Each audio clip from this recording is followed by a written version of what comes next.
this video is basically to help you determine how to calculate power of a test.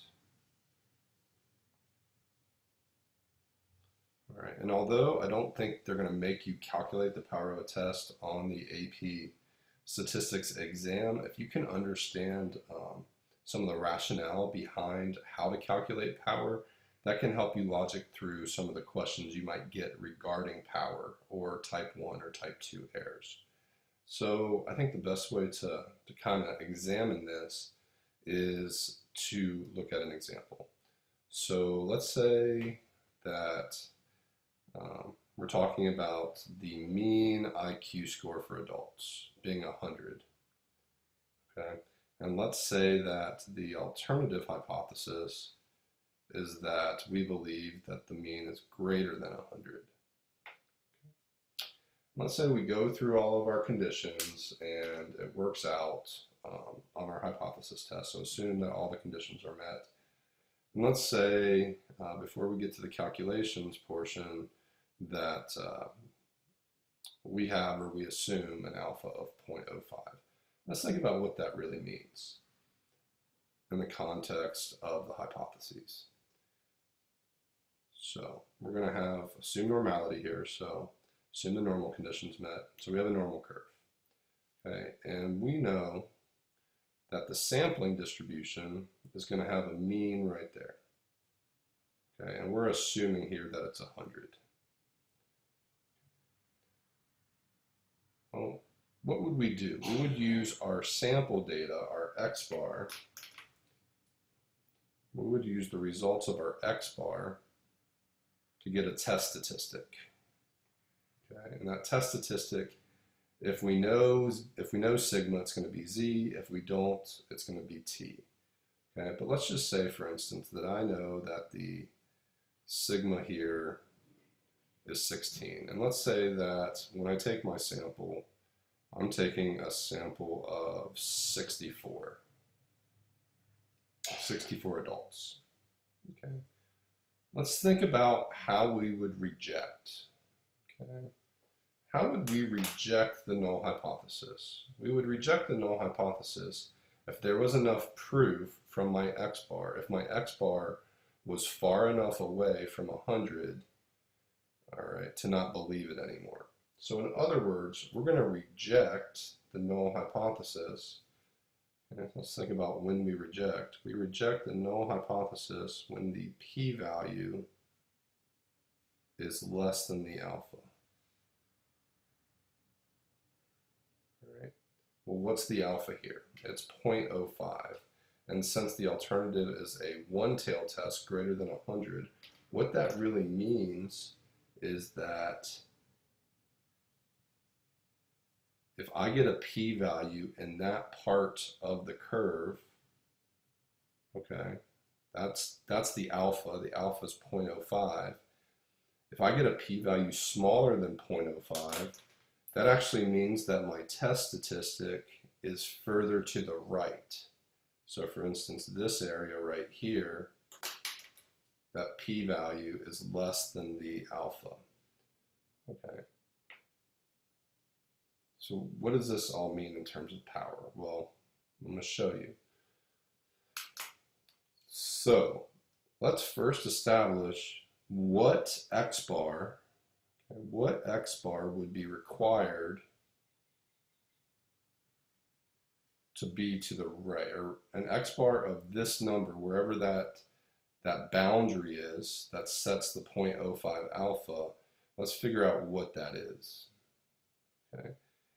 So there's basically two ways to go about this. We need to figure out what X bar, what number, or what sample mean would I have to get, or a number bigger than that, in order to get a p-value that's 0.05 or less. Okay. Well, this is a normal curve. And it's a normal curve with a sigma, it's got a spread of sigma of X bar, which we know is sigma over the square root of n. All right. So this is a normal curve with a mean X bar of 100 and and a sigma x bar of sigma, which we told you was 16, divided by the square root of n, which is 64. All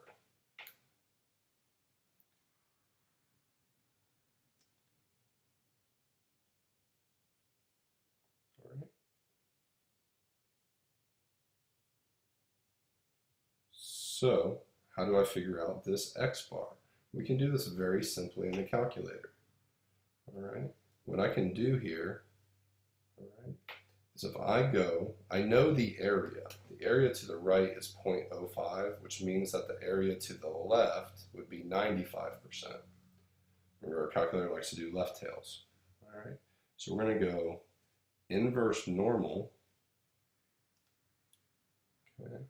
We want a left tail area of 95%, which would mean a right tail area of 5%. Our mu sub x bar in the sampling distribution is 100, and the sigma of the x bar is simply the standard deviation, 16, divided by the square root of n, which is 64. And the calculator will do all this for us. All right, and paste. So that looks like 103.29 roughly. I'm just going to store this as x real quick, because I'm going to need it again. 103.29. So this x bar is 103.29 rounded. So what that means, if I get an x bar of 103.29 or bigger than that, to the right of that, if it's bigger than 103.29, our p-value would be 0.05 or less. Okay, so we're going to reject, so this is just another way to think about this. We're going to reject the null, but instead of putting it in terms of the p-value, I'm going to put it in terms of the x bar. When x bar is greater than or equal to 103.29. Now there's another way you could have done that. You could have figured out the z-score and then used the z-score formula to go back to x bar. Okay, I think this way's easier. All right. So now what does power really mean? Power is the ability to reject the null hypothesis when it's false, given some other true alternative. Okay. So in order to get power, they have to give you some, we don't like to think about it as an alternative hypothesis because that's what this is. Okay, but let's say the alternative truth, so let's just say that someone tells me that they want to test the power against an alternative of 105. Let's say they think that the true mean is really 105. So here's what we're going to do now. We're going to draw another normal curve. Let's draw another normal curve here. But the center of this normal curve is going to be at 105.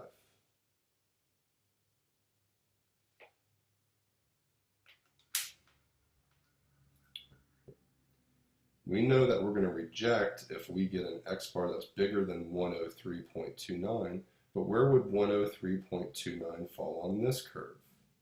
Well, 103.29 would actually be to the left of 105. All right, so maybe 103.29 is right there. I know it's hard to see, 103.29. So the power of the test here, let's look at this blue curve. This is also a normal distribution, but its center is at 105. But its spread is exactly equal to the same curve above, because we have to assume that. So it's 16 over the square root of 64 again. All right. So now we're assuming this is the truth. When would we reject the original null hypothesis if I got an x bar of 103.29 or any value to the right of that? So this part of the blue curve that I'm shading, This is actually the power. That's equivalent, the area is equivalent to the power here. And what's kind of nice as well, dealing with this curve, power and beta are complements to each other. So this part of the curve would be the beta. Okay. That part of the curve would be the beta.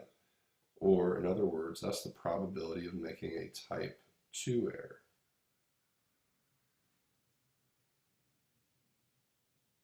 Okay, these two things are complements of each other. So what is beta? Or the probability of what is a type 2 error? A type 2 error is failing to reject HO when it's false. Okay. So if we think about that, go back to this original curve. If I fail to reject the null hypothesis, that would mean in terms of x bar, we would get an x bar that wasn't quite that big. Okay, so maybe we got like an x bar that sat right there on the curve. Maybe we got one like at 102, all right? So we would fail to reject the null because this p-value, that has more area than the alpha. Okay. So we would fail to reject the null. But now we're saying when it's false, so that's not true anymore. The 100's not true. All right, against an alternative. So the alternative in this case is the 105. 105 is the true mean. Maybe we got a sample mean of 102 that did not show enough evidence to get rid of that. Okay, so it would be any area to the left of 103.29 because I would fail to reject if it was less than 103.29, but it's on this blue curve. Okay, so how can you find these two things? Okay, well, I can simply use my calculator to do that. All right, this power is going to be the area from 103.29 all the way out to infinity with this mean and that spread. So I can use normal CDF here. Remember, I stored that value as x before. I can go under normal CDF, option 2. My lower boundary is going to be, of the normal curve is going to be x. My upper boundary will be infinity. Okay, but the mean now is 105. And the sigma is still the same thing, 16 divided by the square root of 64. Paste. 0.8038.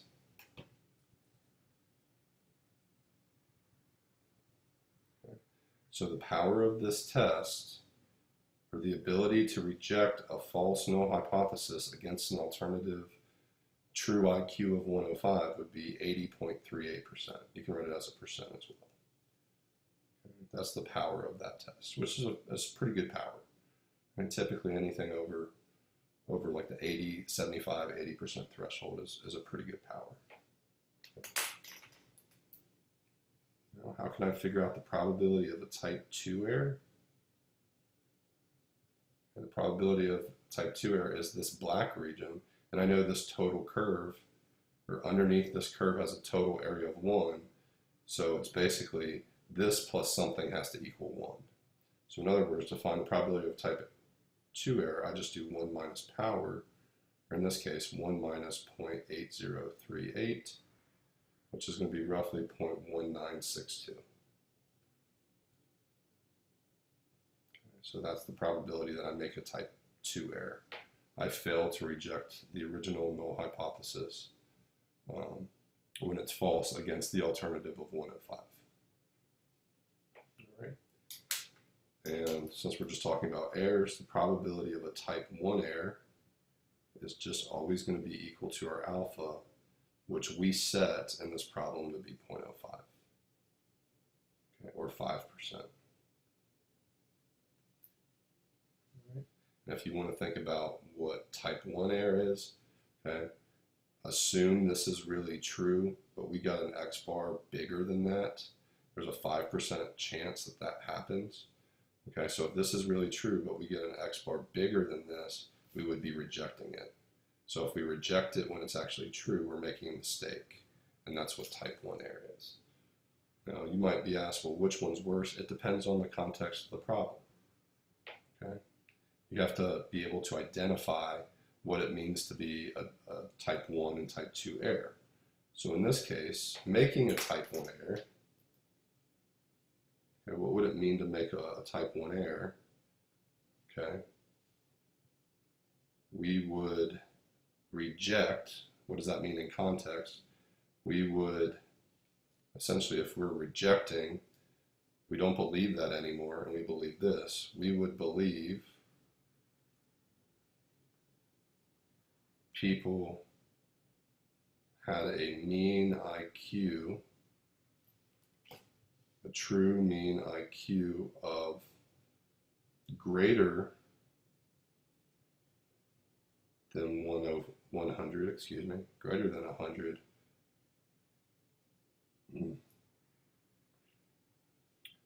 when they actually do not. Okay. So, I mean, what does that really mean? We think people are smarter than they actually are, or smarter or more intelligent than they actually are.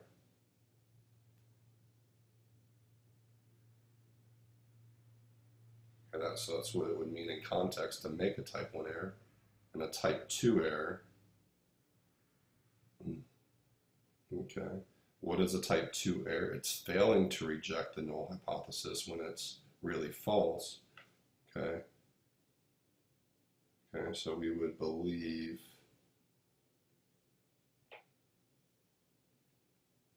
that people have a mean IQ of 100 when it's actually higher.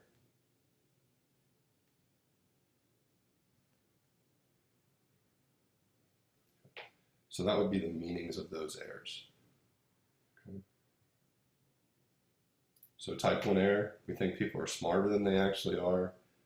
Okay, and a type 2 error in this context, we think people are dumber than they actually are.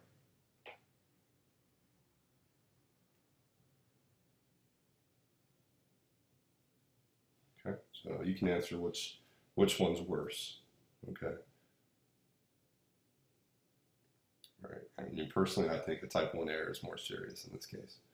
All right, if you think someone's smart and you give them a task to do, but they're not capable to do it, you're going to be ended up in bad results. A type 2 error, you give someone a task that's a little bit beneath their abilities, well, you might be pleasantly surprised. So, you know, if someone does something well, because you give them something simple and they do really well at it, you're going to be happy.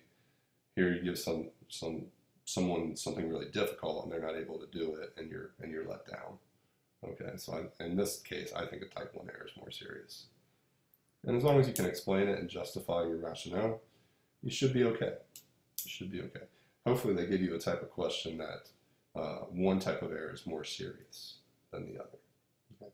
A lot of cases they will. All right, so that's how you calculate the power for a means type of problem. Okay, this is how you would calculate the power on a means type of problem if it was one-tailed. All right. Now let's do another example. And this time, let's do it for a proportion, but let's make it two-tailed. Okay. So maybe I believe in the last election that the true proportion of people who voted for President Trump was, I don't know, 52%. Okay. But someone comes along and says, no, I think it's different than 52%. All right. And here, let's say we have an alpha. I'm just going to change it a little bit in this case. Let's say it's an alpha of 0.08. And let's say our sample is, I don't know, 49 people. Okay, we take a sample size of 49 people. All right. So let's assume all the conditions for inference are met, are random, are normal, and are independent. Say all those are true. Okay. When we draw our curve here,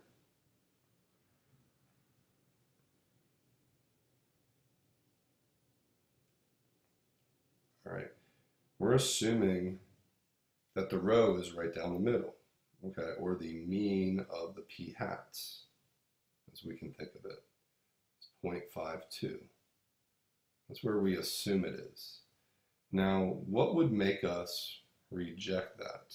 If we got a p hat that was far enough away to the right or to the left in this case, because it's a two-tail, all right?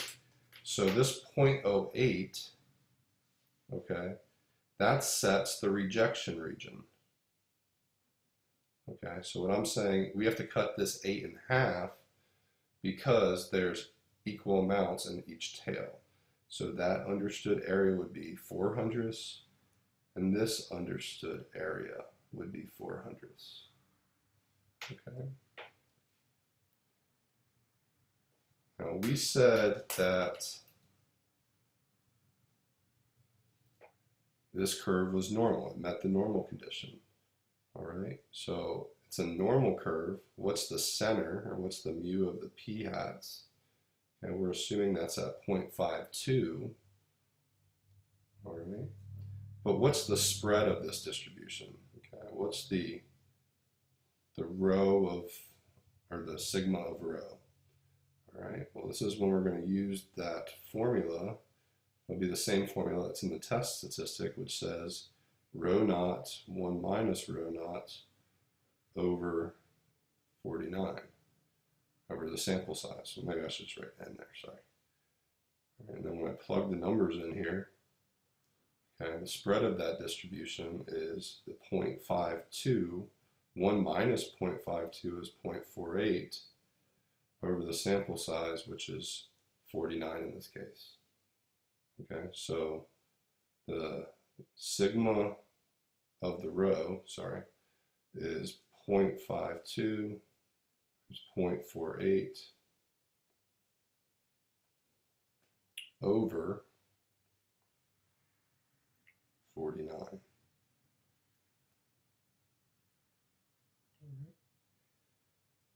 So what I'm looking for actually is I'm looking for a p hat 1 and a p hat 2 that set the limits of the rejection region. So if we got a p hat that's greater than wherever that line is, I would reject. Or if I got a p hat that was less than that part, I would reject. Okay. So let's figure out what those values are. Okay. We have to do each one kind of separately. All right, so here we go. This area to the left of p hat 1 is 0.04. Okay, so let's clear that out. We have to use inverse normal. Okay, so we want an area of 0.04. All right, we're assuming the center is at 52%, and the sigma of that distribution, of that sampling distribution, is all based on that number, so it's a square root. Okay. In the numerator, we got 0.52 times 0.48, right, divided by 49. We paste.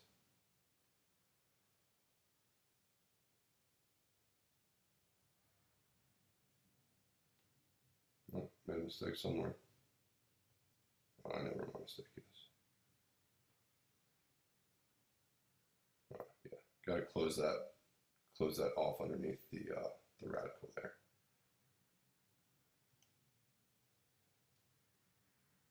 Okay, so it looks like 0.395. I'm just going to store this. Right now it's A. It's telling me this is 0.395. Okay. Now these should be equidistant because we have symmetry. Okay.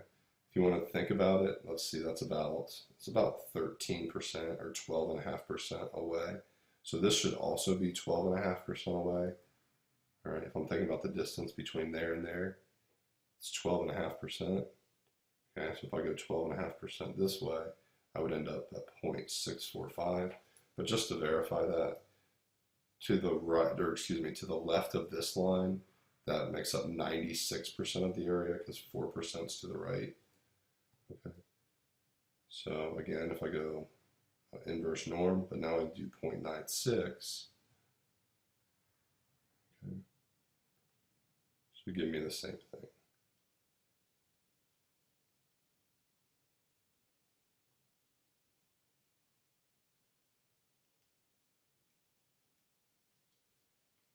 Okay. That looks right, 0.645. And I'll just store that as B for now. Okay, so what does that mean? If we get a p-hat, if we get a sample proportion that shows more than 64.5% of people voted for Trump, we wouldn't believe that anymore. Or if we get a sample proportion less than 39.5% of the 49 people, then we would also reject this. It's a two-tailed test. All right. So how are we going to calculate the power of this test? Well, we have to give some sort of other alternative. Okay, so let's say, just for instance, that the alternative truth, okay, you can make it go higher or go lower, it doesn't really matter. Let's say someone says that the true rho is actually a little bit different than 0.52. Let's just say they think it's 0.56. Okay. So we would be making another sampling distribution, and we would be putting 0.56 down the middle of that one. Okay, so this curve is normal, and its center is now at 0.56. That would also change the spread. Okay, now instead of using the 0.52, you got to use the 0.56. Okay, so that'd be 0.56, and 1 minus that is 0.44. Sample size would be the same though. You're still going to use the same sample size. All right. So we're going to take these values, these p-hat values. I know if it's more extreme than those p-hat values, I'm going to be rejecting. Okay. So 0.645, that's going to be a little bit closer to 0.56 than it was to 0.52. Okay, let's just say it's about right there. And that's the 0.645, and remember I stored that as B. All right. And the 0.395, it used to be equidistant. Now it's going to be a little bit further away from 0.56 than it was up here. So maybe that's all the way down here. Okay, so that's the 0.395, which I stored as A. Okay, so how am I going to figure out power here in this two-sided test? The power, remember, it's the ability to correctly reject a false null hypothesis, and we said that that's going to happen when we're above 0.645 or when we're below 0.395. That shaded area in blue is going to be the power of the test. Okay, and this middle part in red, if I got any p-hat that wasn't quite as extreme as 0.395, like 0.40, or over here like 0.6, then I would not be rejecting because I wouldn't have a p-value that makes it. Okay, so in blue, okay, these combined areas, in blue, those combined areas are the power. Okay, and the red area is the beta.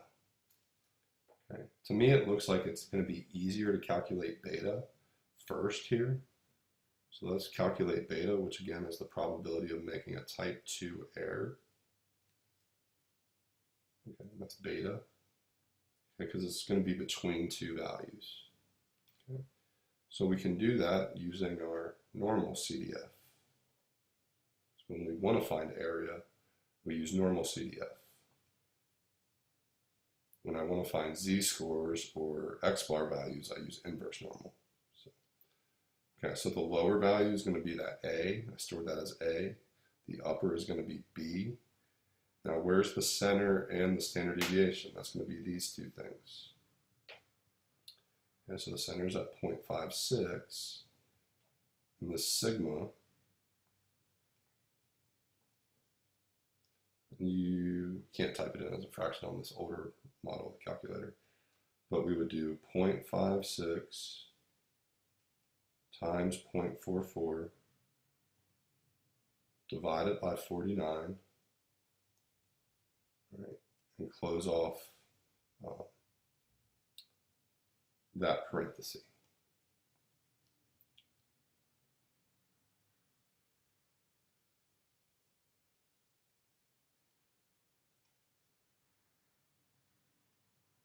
Let's just input another couple parentheses in there. That should be good. Okay, there's a lot of red area there. There's a lot of red area. So that's 0.875 if I round. And since beta and power are complements of each other, power would just be 1 minus the beta. In this case, 1 minus 0.875, which is 0.125. This test has really low power. Okay. So that's the power. This is the probability of making a type 2 error, failing to reject the null hypothesis when it's false, and the probability of a type 1 error is going to be equal to alpha, which is 0.05. Or excuse me, not in this case, 0.08. All right, rejecting the null when it's actually true. Okay.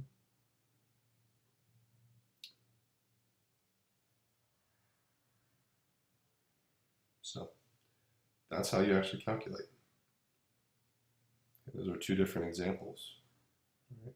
Now the easiest way to kind of go about these things, all right, is just, I mean, if they're going to make you calculate power, they're going to tell you what sigma is. So you can use a z table instead of a t table. All right. Now let's think about some factors that affect these things. Okay.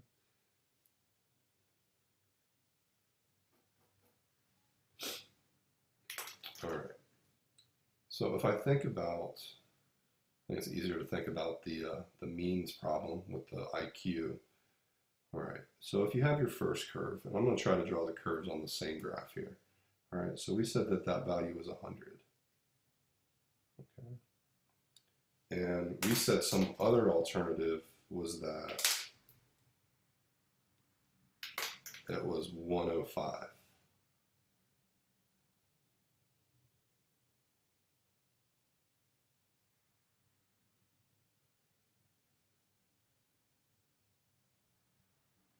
All right, if you kind of think just broad strokes on what we did, we found what value of x bar would have given us a rejection region. Maybe it was right there. Okay, so this area, this shaded area, is the alpha. All right, we would be rejecting if we got a p-value that was smaller than that. Okay, now if you want to think about power, power means we're rejecting correctly in favor of this. So that's the blue area. Okay, and lastly, since power and beta are complements, we would be failing to reject if we fell to the left of that critical number, that critical x bar, whatever it was. Okay, so that black part of the curve would be the beta. So that's how they all kind of work together. All right. Now, if you want to think about some different factors that can affect how much power and how much beta, you can think about this. Now, I want you to think, for instance, okay, let's draw another curve. I'll try to do it similar to the last one. All right, so same example. What about if I would shift this blue curve further to the left? I'm going to try to draw them pretty similar. But instead of 105, let's say I went down to only 103 here. So let's say instead of 105, now that's at 103. And I know that's not a very good graph, and I apologize, guys. All right. Well, let's assume the same alpha we had before, which was about 0.05. All right. So that red area hasn't changed, but what has changed, when you take that up to the curve here, all right, now the blue area is a lot less. All right, so as you move this alternative closer to the original, your power decreases. Okay, and what actually happens to your beta increases. All right, so that's an important generalization. As we move the alternative truth, think about this as the start though, okay?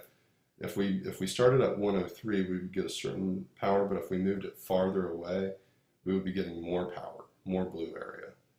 Okay, as we move the alternative truth farther away from H naught, we increase power, and that means we decrease beta. And vice versa would also be true. If we had an alternative of 105, gives us a certain amount of power, but if we slid it closer to this 100, we would get less power. So that's one factor in affecting how much power is in your test. Okay, now what else affects it? All right, think about this for a second. Let's just draw a curve. Okay, so now some curve. I'm not even going to put numbers in this one, against some alternative curve. Okay. All right. What about if you change alpha? Okay, so we have a first alpha right there. Maybe that area is 0.05. All right. So, but what about if we increase alpha? Okay, what happens as we increase alpha, which we determine a lot of the time? Well, if we increase it, if we start here in alpha, and that's 0.05, and we increase it, now we're getting more area. And maybe we increase it to 0.10. All right? So what is that going to do? Well, now you've actually slid the X bar that you need further to the original.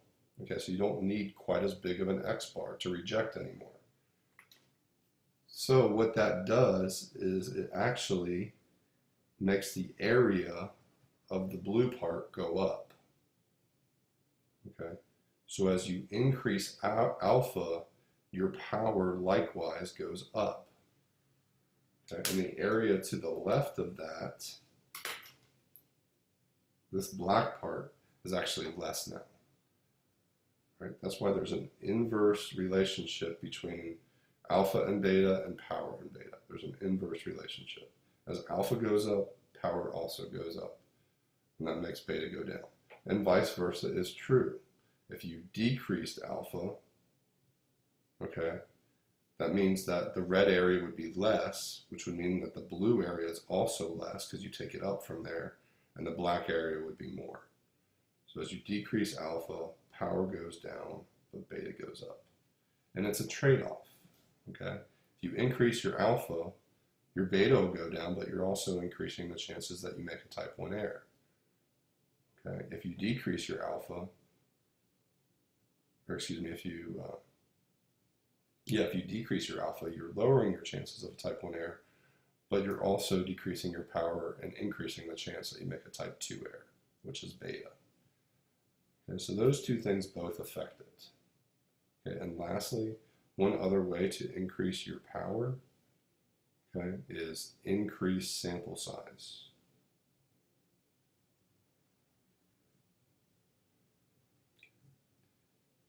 You increase the sample size. I want to kind of walk you through the logic on that one.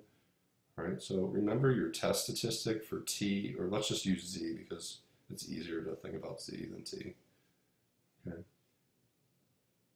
X bar minus the hypothesized value over sigma over square root of n. Think about this for a second. If you, keeping everything else the same, like X bar, mu, and sigma, if you increase your sample size, that's going to make that part of the denominator go up, which would make the whole denominator go down, which would make everything else go up. So as you increase your sample size, you're increasing your Z value. As you increase your sample size, you're increasing your Z value, which is your test statistic. The same applies if it's a T statistic. Okay. Well, what happens when you increase your Z? Okay, so on a sampling distribution here, if I was here with my test statistic Z, now I'm further to the right, for instance, if it was a right tail test. Well, what does that mean? If you have a bigger Z value, you have a smaller P value, okay? That means there's more chance of rejecting the null. And if you have a greater chance of rejecting the null hypothesis, okay, that part of power is being able to reject the null hypothesis. You have to, power involves rejecting a false null hypothesis. So as n goes up, the Z or the T goes up, which draws the P value down. All right, so your P is lower. We know when the P is low, we reject the HO. So we have more chance of rejecting the null. If we have more chance of rejecting the null, that makes the power of the test go up. Okay, indirectly, it's not direct, but we have more chance of rejecting the null, which is a requirement of power. So that's kind of a broad strokes overview of what power is. Just think about the effect of sliding things. And I don't really know why they got rid of calculating power on the AP test. It's not incredibly difficult. It's basically just, like in this example, finding the p-hats that would result in rejecting. Okay, so it's basically just using your calculator to figure out what that is, and then applying those two numbers to the new curve, okay, from this other alternative that they will give you. All right, and as this becomes further away from this, for example, if I let rho be 0.58 instead of 0.56, since it's further away from here, our power would go up. Okay? The further we slide it away from 0.52 makes the power go up. Calculations are not incredibly difficult.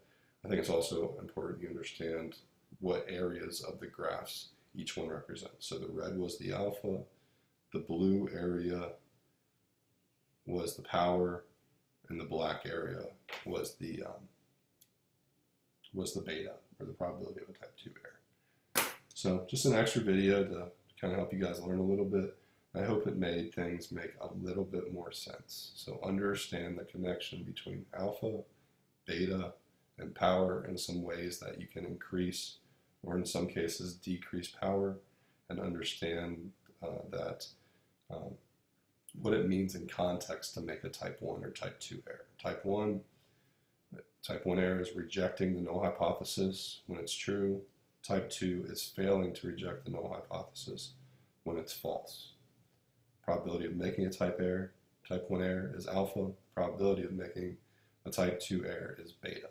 So that's going to do it for this one. Thanks, guys.